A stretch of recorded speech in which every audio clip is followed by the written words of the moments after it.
Okay, so I heard what all of you said. The majority of you said to stay away from this 2001 Mercedes-Benz S600. I'm nervous as hell right now. Like, I'm very nervous because I just bought the damn thing for $1,680. Here it is. This is from IAA. This was donated to charity. So the money does go to charity, which is good. That makes me feel better. We don't know the mileage. We don't know really anything about it at all. But I do know this. And don't mind the mess. I really need to organize my office space here. It's getting a little cluttered. But here's what we do know. We have a Carfax that shows it's never been in an accident.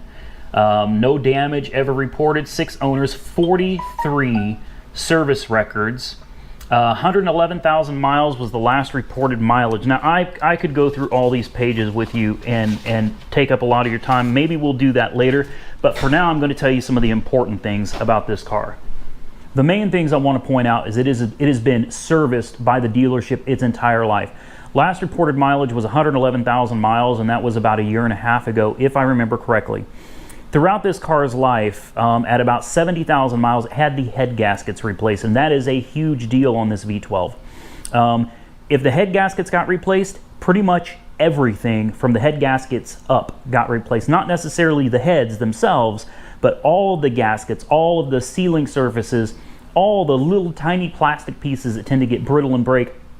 This was done professionally at the dealer.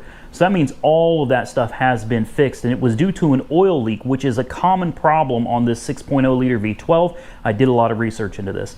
That oil leak usually requires removing the heads and the head gas. So that was already done. The transmission fluid was flushed recently. It's had so much regular and preventative maintenance. It is ridiculous. I mean, I wouldn't have bid on this car if I hadn't seen the Carfax report that showed that it had such significant work done to it.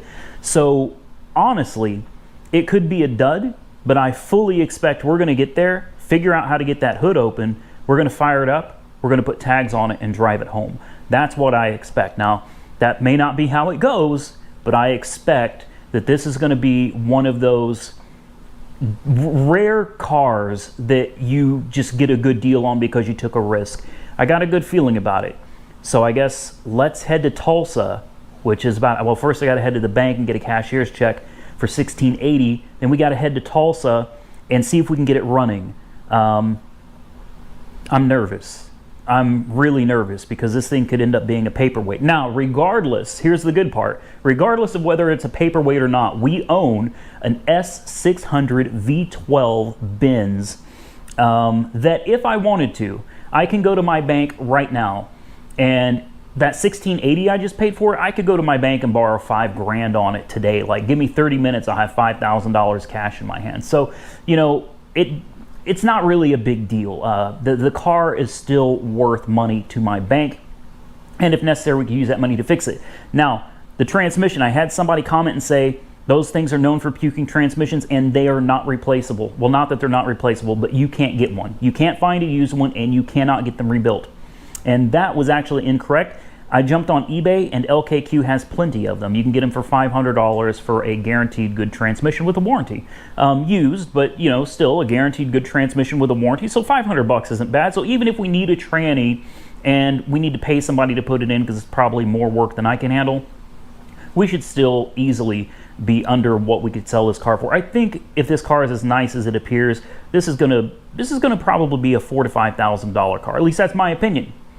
Let me stop talking and let's go figure out what's going to happen. You know, do we have to have it towed home? Are we even going to be able to get the hood open? If we do get it open, is it going to start? God, I don't know. Let's just get out of here. All right, we got booster pack 1. We've got another booster pack hidden under there, a box full of tools here, a bag full of tools, and zip ties, because you always need zip ties, jumper cables, an extra GoPro battery, and last but not least, the trusty old X-Priv. Let's do this.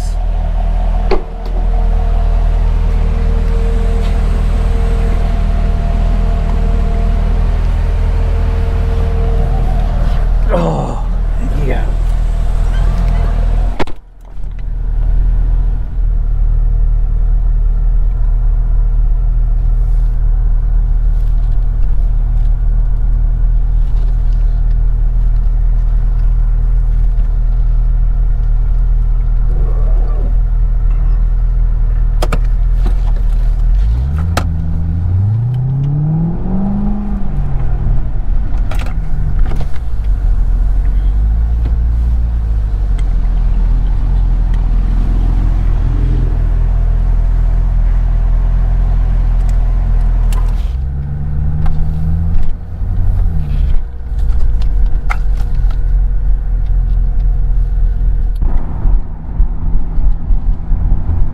GPS has us taking the back roads for the next, I don't know, few miles.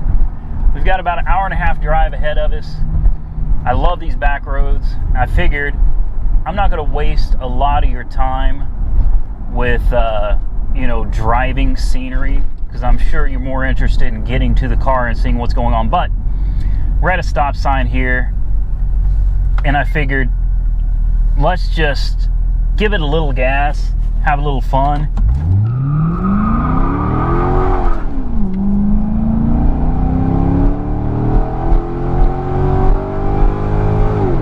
Wow.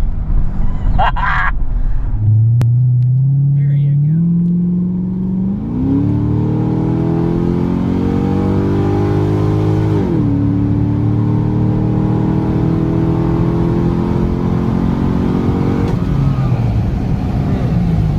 That was almost 120. All right, so I wasn't going to bore you with all the details of this trip, but so far the road... Continue on Hogback Road for 2 miles. Yeah, Hogback Road. We are on Hogback Road. I'm in a Corvette that sits like 3 inches off the concrete on a road called Hogback. The GPS didn't know there was a detour, road closed, and now we've been driving on some really crappy back roads with potholes. I just want to go get to Tulsa and pick up my new car. You know what I mean? Look at here, ladies and gentlemen. Google finally found its way to the highway. We can finally go get us a car. This is only my second time coming to IAA. Last time I was here, I picked up that black Chevy Silverado pickup truck that I lost several thousands of dollars on. Your destination is on the right.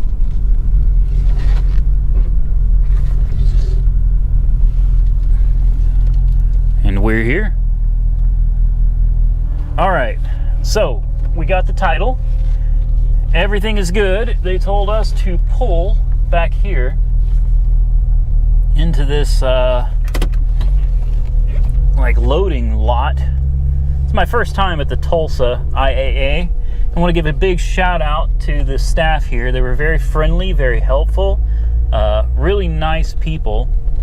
It's not always that way at all auctions, so very, very cool. We're just going to pull in here. So we're just going to wait here until they bring out the Mercedes, and then we'll see if we can figure out how to pop that hood and hope that it starts with a jump. And here comes the Benz right in front of us. Looks like they're going to put it right here next to the Corvette. There she is. V12. Let's have a look. All right, so here's the first look at the 2001 S600.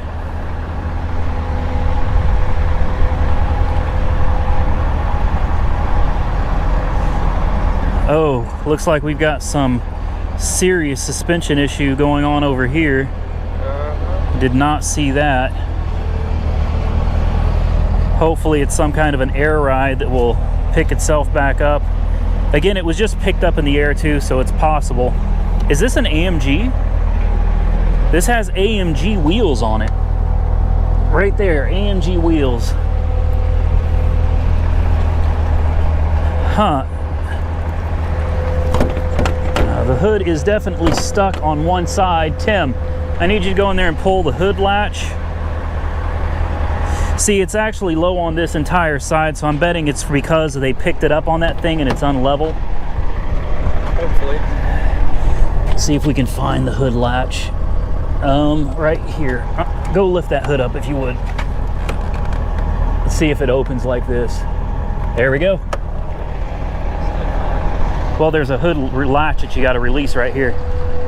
You got to pull it. There you go.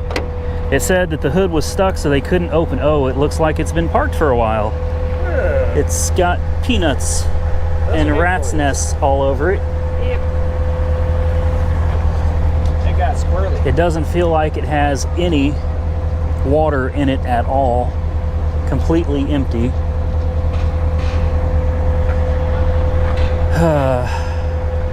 This is not a good sign. I guess the next step is we got to find the battery and see if we can jump start it just to see what happens. I'm thinking this isn't going to drive home. Oh, you know what? No, this is for coolant. I thought maybe this was for air, but that's definitely for coolant. It looks like we've got coolant in the reservoir right here. Yeah, we do. It's full of coolant. Interesting. Okay. Battery is in the trunk is what it says. It doesn't look like there's any little lever thing in it. Oh, this will be fun. Okay, this is pain. I've got 2 booster packs hooked up to it.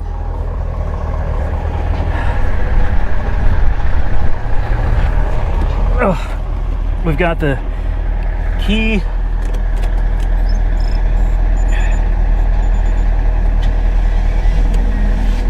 Well, she fired right up.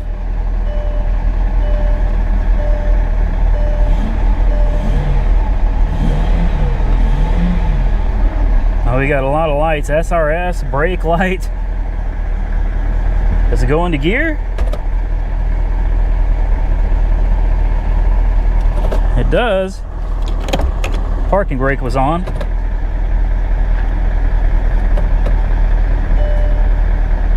Active body control. Drive carefully. Interesting. So she's on. I wonder if the AC works. I don't even know how to work all this. Okay, for now it runs. We got to figure this out. All right, we've got ESP, ABC, Sport, parking, all kinds of crap over here. It runs. Let's just go with that for now. All right, so something interesting happened. It's still running. We've been sitting here letting it run. We've been here about a half an hour. But if you remember, the car was sunk down on one side and raised up on the other. And out of nowhere, the car seems to have leveled itself out. I thought for sure we had suspension damage. You know, something wrong with the suspension. But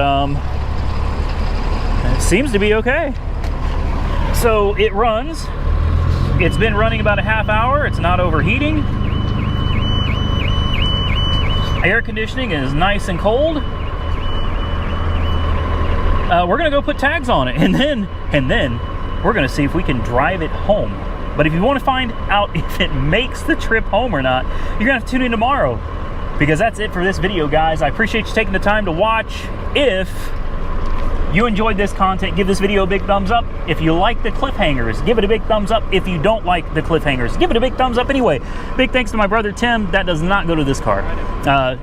Thanks to my brother Tim. Without him, this wouldn't even be possible today.